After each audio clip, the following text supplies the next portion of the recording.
This is a presentation of how WebParts 360 turns a SharePoint list into a workflow-enabled form.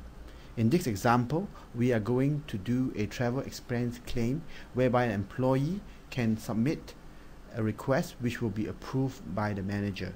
If the manager does not approve it, it will go back and for the employee to adjust until it has been completed.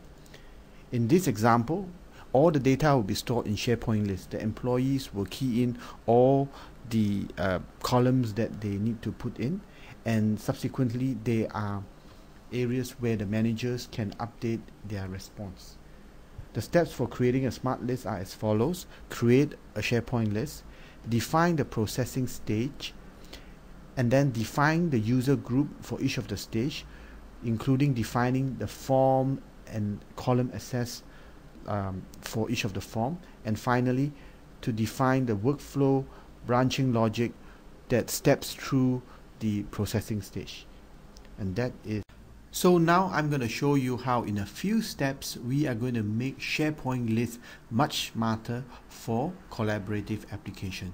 We start by invoking the SmartList definition engine. Within the SmartList definition engine, you can determine all the state within the processing cycle. So new, approval, and completion.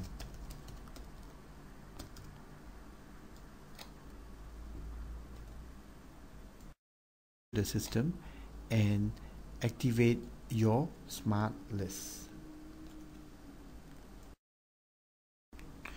Once we have completed the stages, the next phase we are going to define the users who are going to be able to enter transactions. So in this case, we are going to define the employee and we're going to define the submission form. So it's called a new submission form.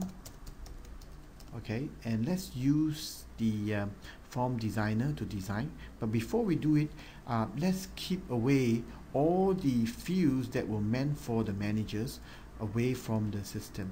Okay, so once we go into the form designer, we can say we're going to take a very simple single column form, and within here we will be able to remove all those fields which was meant for the managers.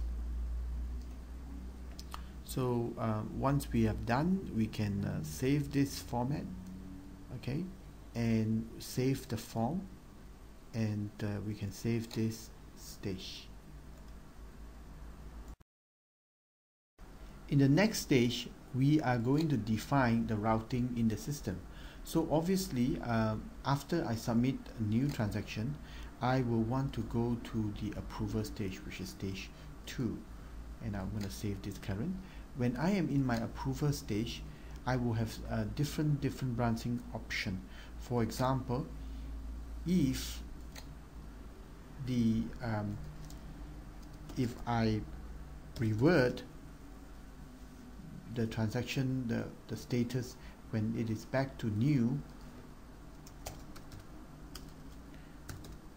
and I can send this back to the new stage again. Similarly, if it is completed, if I say that it has been approved, then my status, which is equals to approve, then it will go into the final stage, which is the completion stage. And once I save this, we would have completed our transaction. So let's do a quick recap. At new stage, which is going to be entered by all employees, they can submit a new transaction. Once they submit a new transaction, it goes to stage 2, which is the approval stage. At the approval stage, there are two sets of people. The managers can come in and edit and update their response. Similarly, the employees who have submitted can come and view the response from the managers. And if it is if the managers did not approve it, he can set the stage back to new, which will set it back to stage 1. or if they have approved it, it will set to the final stage, which is stage 3. At stage 3, all you can do is actually just view the transaction, and that summarizes the workflow and processes within this particular list. Okay, so let's start and run this workflow. So I'm logged in as employee. I will create new, and once I create new, I will come in and say this is a travel to Singapore, and it has cost me $1,250, and this is for flight and hotel. So I will save this, and it will be updated into my system. Next, I will log in as a manager, and when I log into the manager, I will be able to edit this, but now instead of updating all the fields, I will be able to only update my status, and I say okay, now it's approved, and I approve this, and I say okay, and I save, and I would have completed the transaction. When I try to edit it some more, it will tell me I no longer have edited because the transaction has already been completed, and that is the end of my. Now let's just try out this transaction, which has a return section.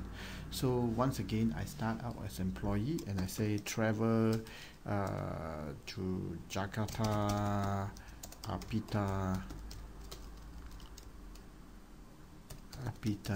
award ceremony, and it's going to cost us 5,008, and this is only for flight and hotel. Okay, so once I've submitted this will go into my system, and voila, it's done. Okay, now when I log in as a manager, I can come in and realize I will edit this and say, you know what, I don't think I can approve it, and it's because it's too expensive. Fly cheaper flight instead. So I save this, and it goes into the system. Okay, so once I fly into this system right now, if I were to log in as the employee, I will be able to come in and I edit this. When I edit this, I will say, okay, this is too expensive, maybe let's just 3,008, and then we will say with Asia. So once again, when I save this, it will go into the system and update it to the system. Now, as the manager, if I log in, I will once again be able to say, okay, finally this looks okay, and I will approve this and save this, and the transaction is completed.